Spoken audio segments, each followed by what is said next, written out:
ज्ञानदानी माँ शारदे, श्रद्धेय संरक्षक महोदय के.पी. काला जी, अभिभावक प्रतिनिधि के रूप में आज हमारे अतिथि के रूप में आए हुए श्रीमान त्यागी जी, प्यारे भैया एवं देवतुल्य आचार्यों की टीम, आज हम विदाई समारोह कक्षा द्वादश को मनाने के लिए हम यहाँ एकत्रित हुए हैं। यह विदाई समारोह नहीं, यह आशीर्वाद समारोह है। बहुत ध्यान से विषय को समझेंगे कि आज वो दिन है जब स्कूली शिक्षा जो है वो समाप्त हुई। हमने 7 साल, 6 साल, 5 साल, 4 साल इस गुरुकुल में अध्ययन किया और अध्ययन के साथ साथ बहुत सारी स्मृतियां जो हैं अपने में एकत्रित किए हुए हैं। वो दोस्ती हो सकती है, वो समर्पण हो सकता है, वो त्याग हो सकता है, वो नाराजगी हो सकती है, वो गुस्सा हो सकता है। बहुत सारी स्मृतियां हमारे मानस पटल पर एकत्रित हैं जो आज इस विदाई समारोह के दिन हम सब यहाँ पर भैयाओं के माध्यम से सुन चुके और व्यवस्थित करके अपने मन में संकल्पित हैं कि अब हम यहाँ से स्कूली शिक्षा पूर्ण करने के बाद उच्च शिक्षा के लिए हम आगे बढ़ेंगे। बहुत सारे भैया ऐसे हैं जो ऑफिस में आए और आकर के उन्होंने विषय को रखा कि अब हमारा ध्येय सीए बनना है, अब हमारा ध्येय जो है बीबीए करना है, अब हम मेडिकल लाइन में जाएंगे, अब हम जेई करेंगे, अब हम एनडीए की तैयारी करेंगे, नीट की तैयारी करेंगे। सुनकर के बहुत खुशी होती है कि जब भैया अपने मन में यह संकल्प लेकर के यहाँ से जाते हैं कि हमें कामयाबी प्राप्त करनी है। तो भैया बहुत ध्यान से सुनेंगे इस विषय को कि जब हमने संकल्प ले लिया है और इस गुरुकुल में बातचीत नहीं, इस गुरुकुल में संकल्प ले लिया है कि हम मेहनत करेंगे, परिश्रम करेंगे, अपने आप को साध करके रखेंगे और जो साधना करने का क्रम यहाँ पर सीख लिए हैं विंटर कैंप में 10 से 12 घंटे स्टडी करने का, इसको हम अनवरत जारी रखेंगे जब तक कि कामयाब न हो जाए। विषय समझेंगे कि जो यहाँ पर कर्मठता और आपको मेहनत करने की ललक जो जगाई गई है वह अलग हमेशा जलती रहे जब तक कि कामयाबी प्राप्त न हो जाए। दूसरी बात कि जो आपका यहाँ पे सेल्फ डिपेंड, माता पिता ने बहुत परिश्रम के साथ आपको 7 साल, 6 साल, 4 साल यहाँ पे पढ़ाया है, उनके फेस को एक बार रीड करना, उनमें भी आशा की किरण जगी हुई है कि मेरा बच्चा पार्वती प्रेमा जगाती सरस्वती विहार के गुरुकुल से जब पढ़ करके निकलेगा तो एक सितारा बन के निकलेगा, एक स्टार बालक बन के निकलेगा जो देश की तो सेवा करेगा ही करेगा, साथ में समाज को भी मार्गदर्शन देने का काम करेगा। तीसरी बात, जो आपने यहाँ पर रह करके टाइम मैनेजमेंट सीखा कि हमें किस समय उठना है, किस समय हमें जागना है, किस समय व्यायाम करना है, किस समय हमें प्रेप में जाना है, किस समय हमें 2020 का मैच देखना है, आईपीएल देखना है, हर की टाइमिंग फिक्स है।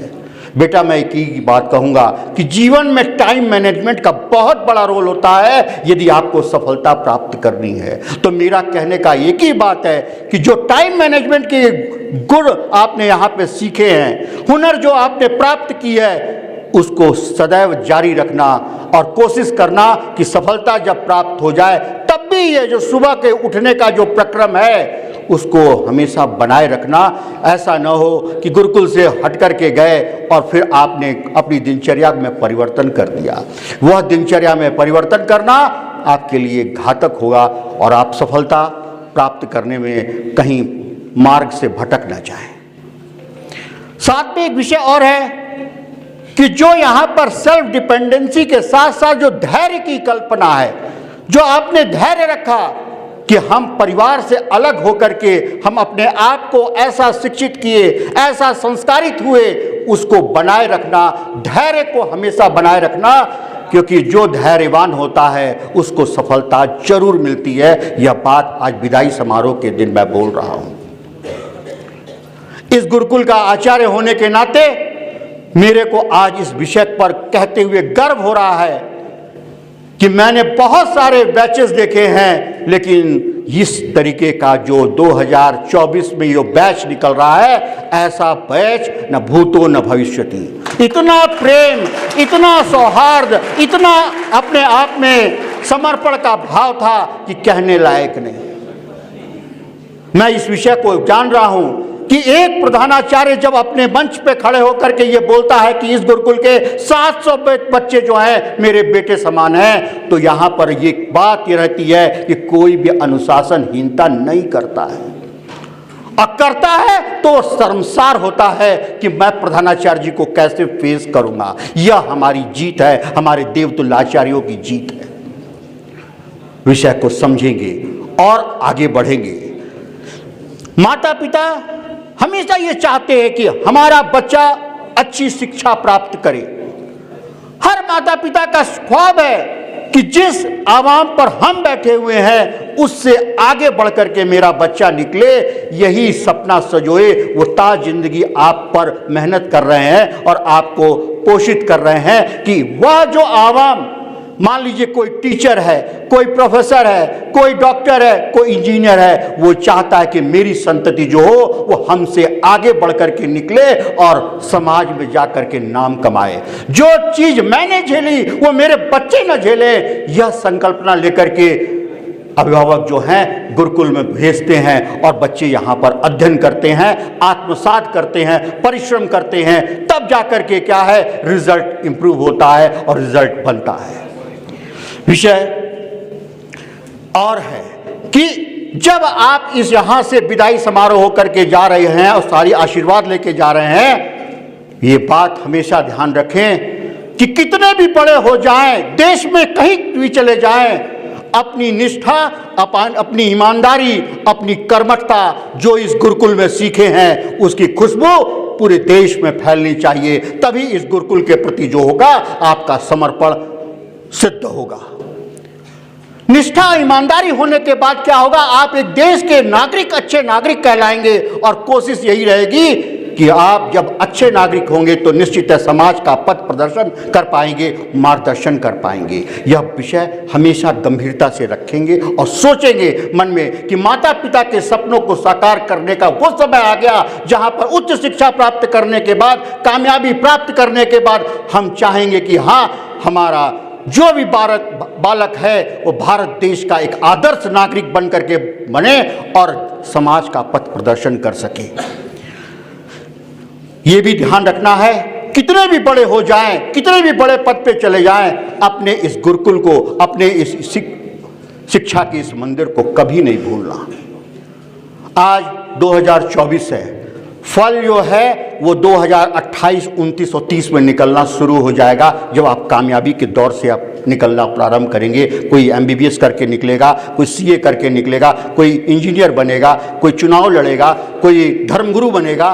तो 28-29 में जब आप जीत करके आएंगे तो इस गुरुकुल में जरूर आएंगे और अपने देवतुल्य आचार्यों से जरूर मिलेंगे, उनसे आशीर्वाद लेंगे और अपने छोटे भैयाओं को हमेशा प्रेरित करके जाएंगे कि देखो इसी गुरुकुल से मैं निकला था और इस आवाम पे हूं, तुम भी यदि मेहनत करोगे तो तुम भी इस आवाम पे पहुंचोगे। यह संकल्प होना चाहिए, यह हमेशा ध्यान रहना चाहिए और हमेशा कोशिश रहनी चाहिए कि विद्यालय से कनेक्टेड रहे। मैं सभी से कहता हूं कि सब मेरे पुत्रवत हैं, सब मेरे से कनेक्टेड रहें, सबके पास मेरा व्हाट्सएप नंबर है, सब जुड़े रहेंगे तो बहुत ही श्रेष्ठ होगा। याद रहे कि हमेशा प्राप्त करने की आशा से नहीं, कुछ देने का भाव भी जगे, कुछ देश को हम दें, कुछ गरीब समाज को दें, कुछ हम ऐसा शिक्षा का दान दें, ऐसा भी समर्पण का भाव अपने मन में इस आशीर्वाद समारोह के दिन लेके जाना है कि हम भगवान मुझे ऐसी ऊंचाई पर ले जाए कि मैं सब गरीबों की, सब समाज में मदद कर सकूं। यह आशीर्वाद आज हम सब आपको दे रहे हैं। सारे आचार्यों की ओर से आपको यह शुभकामना देते हैं कि आप जीवन में खूब यशस्वी बने और अपने लक्ष्य की प्राप्ति करें। यही मेरा दृढ़ संकल्प है। और सबसे बड़ी बात क्या है कि जो इस बैच के बच्चे थे, मुझे जानकारी प्राप्त हुई थी कि बहुत ही नटोरियस थे। मैं नाम नहीं लेना चाहता मंच से, लेकिन मुझे खुशी इस बात की है कि हर बच्चा जो है अपने अपने प्रयास को सफल किया है, अच्छा किया है और डेवलप हुआ है। चाहे वो कटारिया हो, चाहे वो मयंक चड्डा हो, चाहे आदित्य माथुर हो, चाहे तेजस्वी हो, चाहे शाश्वत सूर्यवंशी हो, हर कोई डेवलप हो रहा है। मुझे उस दिन कितना गर्व हुआ था जब विंटर कैंप का दीक्षांत समारोह हो रहा था और आदित्य माथुर खड़ा होकर बोला था कि मेरी क्या स्थिति थी और आज कहाँ हूँ, कल कहाँ था। तो याद रहे कि माथुर जो थे वो 4 विषयों में फेल थे, उनको गुरुकुल छोड़ने की नौबत आ गई थी, लेकिन अलख जगी, मन में संकल्प आया, दृढ़ संकल्प हुआ, आचार्यों का आशीर्वाद प्राप्त हुआ, मोटिवेशन मिला और आज खड़ा होकर के वो लड़का बोलता है कि 95% नंबर प्राप्त करूंगा। जिस दिन 95% यदि छू भी दिया इसने, मैं सच कह रहा हूं 90+ में भी हो गया, इसका अलग एक कटआउट बनाऊंगा और विद्यालय के मुख्य द्वार पे लगाऊंगा। ये मैं आदित्य माथुर के लिए कह रहा हूं कि कमजोर से कमजोर बच्चा यदि अपनी साधना में, अपनी तपस्या में सफल होता है तो उसका परिणाम देखने को मिलता है कि 90+ में होता है। 90+ होना कोई लड्डू नहीं है कि जो आसानी से खाया जा सके। बड़ा तपस्या परिश्रम के बाद 90% मिलती है। और मैं आज इस मंच से कह रहा हूं कि जो हमारा विंटर कैंप हुआ उसमें देवतुल्य आचार्यों की टीम ने न दिन को दिन देखा, न रात को रात देखी, पूरी तरकीब से लगे हुए थे। और जब पेपर देकर आते थे सारे बच्चे मेरे ऑफिस में आकर के बोलते थे आज हम जीत गए, आज हमारे नयाल सर ने कमाल कर दिया, आज हमारे अरुण सर ने कमाल कर दिया, आज बघेल सर ने कमाल कर दिया। बेटा ये कमाल आचार्यों का मार्गदर्शन तो था ही, लेकिन उसके पीछे आप सबकी मेहनत छुपी हुई थी। आचार्य मार्गदर्शन देगा लेकिन करना आपको है। माता पिता आपको व्यवस्था देंगे, फीस जमा करेंगे, आशीर्वाद देंगे, आचार्यगण मार्गदर्शन देंगे, करना आपको है। कलम आपको चलानी है, कॉपी पे आपको लिखना है। तो आज इस आशीर्वाद समारोह के दिन पर केवल इतना ही कि आप इसको विदाई न समझें या आशीर्वाद समझें और अपने आप को खूब डेवलप करें, जीवन में खूब तरक्की प्राप्त करें और ऐसा करके इस गुरुकुल का, पार्वती प्रेमा जगाती सरस्वती विहार नैनीताल का नाम रोशन करें, जिससे कि इसकी खुशबू न ही प्रांत में, न ही पूरे क्षेत्र में, पूरे देश में फैलनी चाहिए। यह संकल्प लेकर के यहाँ से आज जाना है। अपने मन में दृढ़ संकल्प रखना है कि मुझे जीत के आना है, फिर प्रधानाचार्य जी के सामने खड़ा होना है और फिर बताना है मुझे याद है, इसलिए मैं कह रहा हूँ 28 या 29 में, 28 और 29 में भी मैं प्रधानाचार्य रहूँगा, रिटायर नहीं होऊंगा, शायद 29 में हो जाऊँगा। तो 29 तक आपको मौका है। सभी को मैं कह रहा हूँ कि जीत करके दिखाना और वापस लौट के आना। इस गुरुकुल में पूरा सम्मान करूँगा और आपको सत्कार के साथ सभी पुराने भैयाओं के संग, नवीन भैयाओं के संग आपको मुलाकात कराऊंगा तो बहुत ही श्रेष्ठ होगा। मेरे साथ उद्घोष लगाएंगे, भारत माता की।